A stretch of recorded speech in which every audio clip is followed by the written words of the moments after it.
जब बहारें चमन में आती हैं तेरी जुल्फों की बात। एस सुलेमान की डायरेक्शन, आगा हसन इम्तिसाल की कहानी। मैं चांद के सीने में पड़े ताक की तरह तारीख होने पड़ी। यार तुम्हें क्या हो रहा है सुहेल? तुम कैसी बातें कर रहे हो? जीत अपनी मोहब्बत की होगी, हार जाएगा सारा जमाना। पहले गाना अहमद रुश्ती की आवाज़ और नाहिद अख्तर की आवाज़ में मोहब्बत है अमी दोनों के दम से, बहुत खूबसूरत गाना।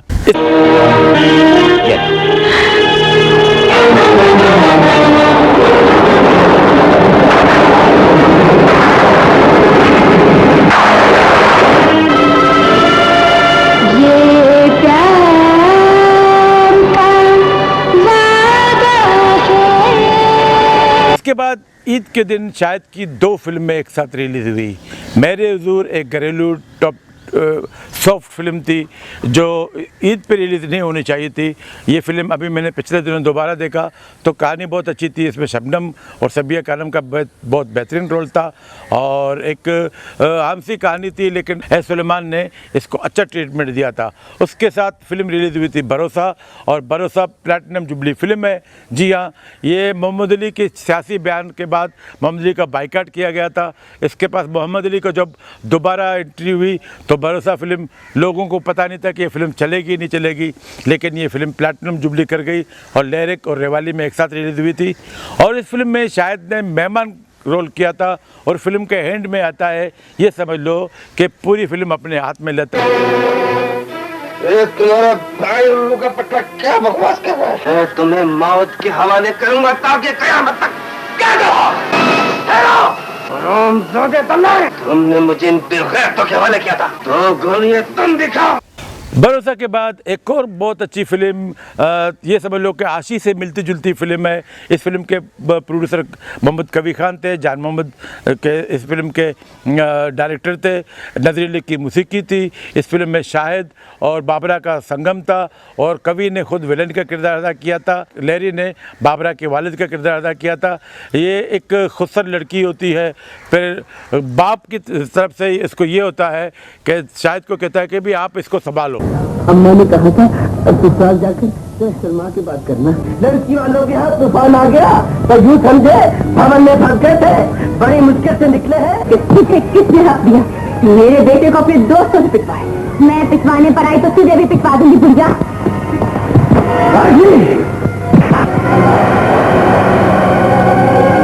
हम अपनी जिल्लत बर्दाश्त कर सकते हैं अजीज, लेकिन अपनी माफी नहीं, मांगे माफी है। जवानी दीवानी के बाद जो फिल्म रिलीज हुई वो थी इंसान। इसमें 9 मूसीकारों ने इस फिल्म में म्यूज़िक दी थी। ये भी एक रीमेक फिल्म थी, पुरानी ओल्ड फिल्म थी, उसको रीमेक किया गया। इस फिल्म में बाबरा शरीफ, शाहिद, निम्मी और बदर मुनीर ने किरदार निगारी का मुजाहरा किया और फिल्म में तकरीबन तमाम गाने महनाज की आवाज़ में थे। फिर इसको पश्तो में भी डब किया गया इस फिल्म को, और पश्तो में भी ये फिल्म ज़्यादा कामयाबी हासिल ना कर सकी, लेकिन इसे हम नाकाम नहीं कह सकते। और वैसे देखा जाए तो एक खूबसूरत फिल्म थी। इंसान के बाद अब हम आते हैं शाहिद की ज़िंदगी का एक और किरदार, एक और सुपर हिट चेंज किरदार। जी हाँ, फिल्म ससुराल। ससुराल में शाहिद ने अपनी ज़ात से हटकर, मैं इसको अदाकारी कहता हूँ क्योंकि शायद वैसे ही राजपूत, उसको शबाना जैसे किरदार, दीदार जैसे किरदार या भरोसा जैसे किरदार अदा करने में इतनी दिक्कत पेश नहीं आती, लेकिन मैं वहाँ पे शाहिद को सलूट करता हूँ कि जब ससुराल जैसे किरदार अदा करता है, क्योंकि कहाँ शाहिद और कहाँ इस किस्म के पांडे कली करा लो, पुराने नवे बना लो। बच्चा, आज के बाद वादा कर कि कभी ऊंची आवाज में नहीं बोलेगी। तेरे काले काले बाल, तेरे गोरे गोरे गाल, तेरे होठ लाल लाल, तेरे नैनों की पुकार, तेरे खजर की धार ने किया मुझे दीवाना। मैं कहता हूं कि अनमोल शबाना के बाद शाहिद की ज़िंदगी का बेहतरीन किरदार ये भी था ससुराल का। जी हाँ, ससुराल भी एक रीमेक फिल्म थी, पुरानी फिल्म मेहताब और गोलगप्पे वाला जो अलाउद्दीन गाता है, उसकी जगह में शायद फिर पांडे कली करा लो, पुराने नवे बना लो, ये कहानी थी। इस फिल्म के बारे में एक और बात बता दूं कि इससे पहले नज़र शबाब ने फिल्म बनाई थी नौकर, उसमें मोहम्मद अली, ज़ेबा और बाबर शरीफ ने मेन किरदार अदा किया था। और उस फिल्म में मोहम्मद अली ने अपनी ज़ात से हटकर बहुत अच्छी कॉमेडी की थी। जब ये फिल्म रिलीज़ बना रहे थे तो इस फिल्म में कुछ इतराज़ात हुए या संगीता की तरफ से, तो नज़र शबाब ने कहा कि अब इस फिल्म में किसे लूँ, तो फिर खालिद अली मोटा के मशवरे पर उन्होंने शाहिद को कास्ट किया। शायद उन दिनों फिल्म धड़कन की शूटिंग के लिए मरी जाते थे, तो फिर बात ये तय हुई कि शायद रात को ससुराल की शूटिंग करेगा और दिन में मरी जाकर धड़कन की फिल्म की शूटिंग करेगा। तो 24 घंटे ये समझ लो कि शायद मसरूफ़ थे। अब लोग कहते हैं कि शायद टाइम देता है, सेट तोड़वाता है, शायद लापरवाह आर्टिस्ट है। अब ये देखो कि शायद दिन के वक्त मरी में शूट कर रहा है, शूट ख़त्म, वहाँ से गाड़ी में सोकर जब शबाब स्टूडियो आते हैं, ससुराल की शूटिंग करते हैं, फिर यहाँ से गाड़ी में सोकर फिर जाते हैं धड़कन की शूटिंग करने के लिए मरी। अब शायद कि ये कुर्बानी तो रंग लाएगी ना, फिर ससुराल तो सुपरहिट फिल्म होगी ना। मैं मर जावा, मर जावा। कभी मखमल में टाट का पेवन लगा है? तुम्हारी बहन तो मेरे बेटे के जूती के बराबर नहीं। मैं इसी वक्त से तलाक दिलवा दूंगा। जी नाज़रीन, ससुराल के बाद अब कालू, जी हाँ, पहले इसको कालू मकरानी के नाम से बनाया था, फिर बलोचों के एतराज़ करने पर वो मकरानी वाला शब्द लफ्ज़ निकाला गया। इस फिल्म को सिर्फ कालू, ये समझ लो कि लियारी के मौजू पर बनाई गई थी, और लियारी एक छोटा पाकिस्तान है, या इसे आप लियारी का मौजू कहे या पूरे पाकिस्तान का। पाकिस्तान में भी तमाम कौमियतें एक साथ मिलजुल के रहती हैं, इसी तरह लियारी में भी मुख्तलिफ़ ज़बान के लोग भाइयों की तरह रहते हैं, लेकिन यहाँ पे भी मुनाफिकत हो जाती है। एक बार का बंदा आके उनको आपस में लड़वाने की कोशिश करता है। और इस फिल्म से मैंने जब फिल्म नौजवानी में देखी थी तो मुझे पता नहीं था, लेकिन जब मैंने दोबारा इस फिल्म को देखा तो मुझे एक बात ने बड़ा वो हैरत ज़दा कर दिया। वो यूँ कि इलियास कश्मीरी और तालिश बात कर रहे होते हैं। और शेर खान, दरअसल बात ये है, तुम आधा वाला हिस्सा जिसमें रहता है, हम उसको खरीदना चाहता है। अच्छा, तुम खरीदेगा तो फिर ये छोटा छोटा बच्चा लोग किधर जाएगा? ये गरीब लोग अपना जवान बेटियों को लेकर किधर सिर छुपाएगा? इधर मजदूर है, ये छोटा छोटा दुकानदार है, ये सब किधर जाएगा? उनकी बात छोड़ो शेर खान, तुम्हें उनसे क्या? कोई पंजाबी है, कोई मिकरानी है, कोई सिंधी है, कोई उर्दू बोलने वाला है, हम उन सबको निकाल देगा। मगर तुम्हारा बात दूसरा है, तुमको पैसा भी देगा, तुमको रहने के लिए जगह भी देगा। तुम हमारा भाई है, हम भी पठान है, तुम भी पठान है। हाँ, हम तो पठान है, मगर अफसोस का बात यह है कि ना तुम पठान है, ना मुसलमान है, ना इंसान है, मरा तो मैं क्या। तो तालिश कहता है कि भी इलियास कश्मीरी कहता है कि तुम छोड़ो, तुम पठान है, हम पठान है यार, इन सबको गांव इधर से निकालो, हम इधर बहुत बड़ा बिल्डिंग बनाएगा।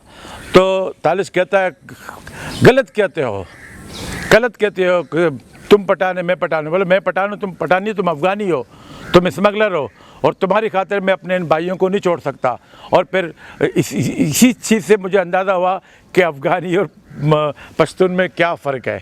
और इस फिल्म में मोहम्मद अली का मेन रोल था, मोहम्मद अली के साथ कवि था, और बहुत अच्छी फ़िल्म थी, सबक आमोद फिल्म थी। ये समझ लो कि गाना बहुत मुझे अच्छा लगा था।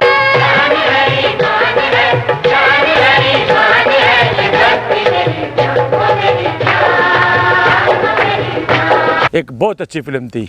अब हम आते हैं 1977 की आखिरी फिल्म गूंज। जी हाँ, ये मोहम्मद जावेद फाजिल की पहली रिलीज़ शुदा फिल्म है। इससे पहले वे 2-3 फिल्में बना चुके थे, लेकिन वो स्क्रीन की ज़ीनत ना बन सके थे।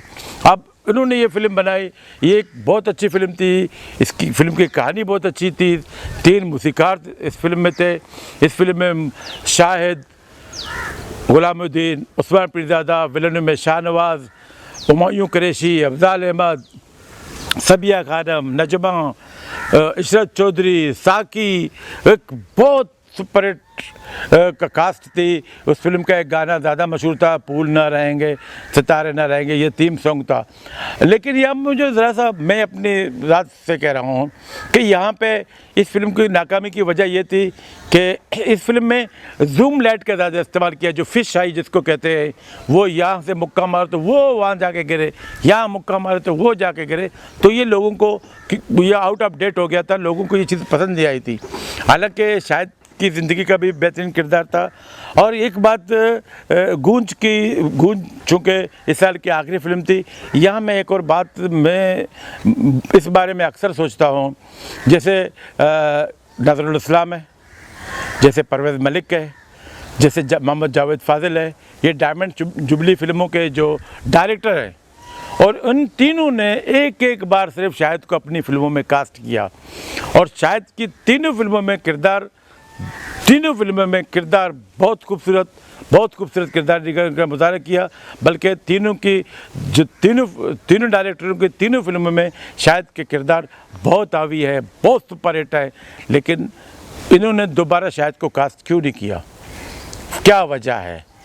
ये किसी प्रोग्राम में या किसी वक्त मैं शायद से पूछूंगा कि ये इसकी ज़रा तफसील मुझे बताए कि इन तीन डायरेक्टरों ने आपको अपनी फिल्मों में तो जान तोड़ किरदार दिए थे, वो किरदार दिए थे जो आपने बिल्कुल ही मेहनत से इन किरदारों को हमर कर दिया था। तो इसके बाद इन्होंने आपको कास्ट क्यों नहीं किया? ये मैं शायद से किसी प्रोग्राम में पूछूंगा और आपको बता दूंगा।